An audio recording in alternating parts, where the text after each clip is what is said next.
Hi everyone. The Indian market these days is very susceptible to scams and recently दो बहुत बड़े scams बाहर आए हैं जिसमें कि इंडियन मार्केट के काफ़ी बड़े बड़े नाम इन्वॉल्व हैं। तो दोनों को हम इस वीडियो में कवर करते हैं एंड कैसे हमें आगे प्लान करना है वो डिस्कस करते हैं। तो रिसेंटली अगर हम देखें तो सेबी ने इंडियन मार्केट रेगुलेटर है जो सेबी, उसने अनिल अंबानी और उनकी काफ़ी सारी कंपनीज़ पे बैन लगाया है स्टॉक मार्केट से इंटरैक्ट करने के लिए। सिक्योरिटीज़ मार्केट और इक्विटी मार्केट से उनको बाहर कर दिया गया है 5 सालों के लिए।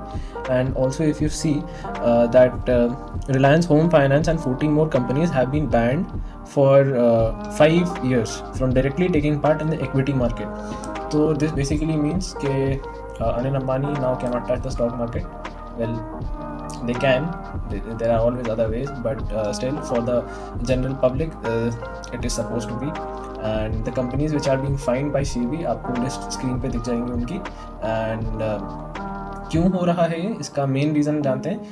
RHFL से फंड साइफन करने के लिए अनिल अंबानी ने एंड उनके साथ के जो सर्कल के लोग हैं उस कंपनी से रिलेटेड एंड काफ़ी सारे बड़े ऑफिशियल्स ने मिल के ये प्लान किया था, ये फ्रॉड प्लान किया था जहाँ से उन्हें RHFL से फंड साइफन करने थे।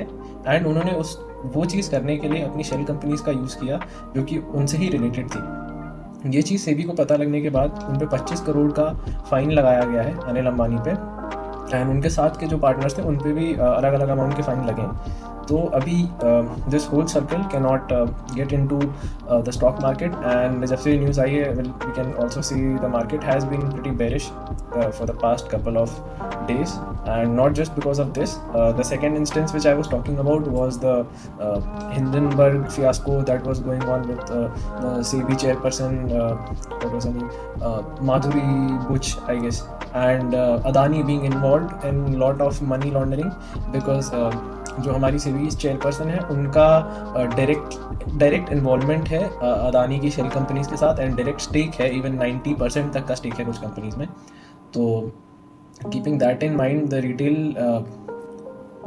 sentiment towards the market has not been very good, and it is not good for the FIIs also, because if I was a FII, I would not put my money into a country where the stock market is very sensitive to politics and whatever policy making is going on. And eventually even after all this उन पे ज़्यादा कुछ action लिया नहीं गया है Indian authorities के through.